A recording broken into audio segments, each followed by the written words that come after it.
10 años de mi pobre y azarosa vida se llevó el Perseo. Para gloria de mi señor, el gran duque Cosme I de Médici, por fin lo coloqué en su bella plaza en 1554. Para ello comencé a hacer mi taller en el huerto de mi casa con albañiles que me mandaba el duque, aunque solo me mandaba pocos y malos peones, y tanta miseria en los materiales que más parecía que fuésemos a hacer un palomar. Antes de construir el horno hice un retrato de su excelencia, doble del natural, como primera prueba, y lo fundí en el horno de Zenobio di Fugno, que era fundidor de campanas. 2 años después hice el horno para fundir la Medusa, que es la mujer retorcida bajo los pies del Perseo. Al ser la Medusa una figura ancha, le hice al horno 2 piqueras. Esta fue mi casa en Vía del Rosario, donde fundí el Perseo en 1550. Mucho tiempo después me pusieron una placa en recuerdo de la fundición del mismo. Estos son dibujos del busto que le hice al duque en la época en que enfermé de los riñones y me iba a su guardarropa a modelar su retrato. Al duque le complacía verme trabajar y me proponía mudar mi taller a estancias de su palacio, pero yo pensaba que así nunca terminaría el Perseo. Al mismo tiempo, yo modelaba mi Perseo, no sin algún disgusto, pues la madre del bello jovencito que usaba de modelo, una ramera llamada La Gambetta, me acusó de abusos deshonestos a su hijo. Al fin terminé el busto en bronce del duque, que quedó muy complacido, y lo mandamos a Elba. 5 años llevaba ya con el Perseo, y los envidiosos y enemigos me metían palos en las ruedas chismorreando al duque que nunca lo terminaría. Pero yo soñaba con que mi obra estuviese entre el David del divino Miguel Ángel y la Judith del gran Donatello. Cuando lo tuve terminado en cera, vino el duque con muchos señores a verlo, y todos se maravillaron de su belleza. Entonces el duque dijo: «Benvenuto, esa cabeza de la Medusa que está ahí tan alta no te puede salir bien en bronce». Yo le contesté que si él supiese de este arte, no temería por aquella cabeza, sino por el pie derecho del Perseo, que está a 6 brazas por debajo. El duque se fue muy enojado, y yo, pobre de mí, me di ánimos a mí mismo para superar mi mala estrella. Y recubrí mi figura de la tierra, que con mucho tiempo y esmero había preparado. Y una vez seca, la metí en un horno para quitarle la cera y cocí el molde durante 2 días y 2 noches. La cera se pierde y por eso se llama fundición a la cera perdida. Luego cavamos la fosa y encendí mi horno.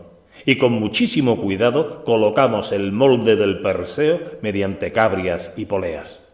Después rellenamos la fosa con su propia tierra apisonada sobre el molde, al tiempo que íbamos colocando muchos respiraderos hasta cubrir toda la figura. Fue un día tan terrible de trabajo para mí que al llegar la noche me acometió un mal y una fiebre tan grandes que dejé todo en manos de mis ayudantes porque me sentía morir. Estando en cama y en pleno delirio, vi un hombre compungido y retorcido como una S mayúscula que me decía: «Perdonad, señor Benvenuto, pero ha habido un cuajo y vuestro Perseo se ha estropeado». Mi grito se escucharía desde la esfera de fuego, y mientras me vestía daba a mis sirvientes puntapiés y puñetazos. Cuando llegué al taller todo era desolación, porque un temporal de viento y agua enfriaban mi horno y el vendaval provocó que unas antorchas prendieran fuego al techo. Además, el agua-viento provocó un cuajo en el bronce y todos decían ser imposible resucitar al muerto.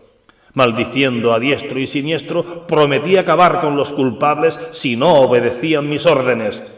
Mandé a unos sofocar el fuego y a otros proteger el horno con lonas. Pero lo urgente era la leña de encina que me había ofrecido mi vecina, la señora Ginebra, mujer del carnicero Capretta. Con la encina y un pan de 60 libras de estaño, más toda mi vajilla, resucité al muerto, cosa que jamás se había hecho. Pero la encina subió tanto la temperatura que de pronto se escuchó un gran estruendo y con un susto descomunal vimos que el horno había reventado y el bronce se escapaba por todas partes. A la desesperada abrimos la piquera. 2000 libras de bronce líquido colaron en 2 minutos sin quedar nada en el horno. Pero por suerte el bebedero quedó lleno. Después de dejarlo enfriar 2 días, descubrí que el bebedero estaba vacío, y fue que, por milagro, la cabeza de la medusa absorbió todo el bronce del bebedero y se llenó. Así. Fue el efecto sifón el que hizo el milagro, y como cosa milagrosa lo tomé, dando gracias al cielo. Aún tardé otros 5 años para terminar el Perseo, pues yo quería que mi obra estuviese a la altura del David del maravilloso Miguel Ángel y la Judith del gran Donato.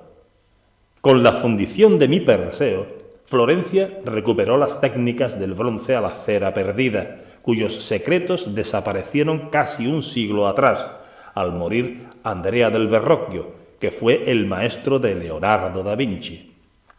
La desaparición del taller de Verrocchio, más la premisa de reservar el bronce para cañones, hizo que se impusiera el mármol de Carrara para las estatuas en Florencia, hasta que yo las recuperé para esta escuela, que tan grandes hombres dio al mundo.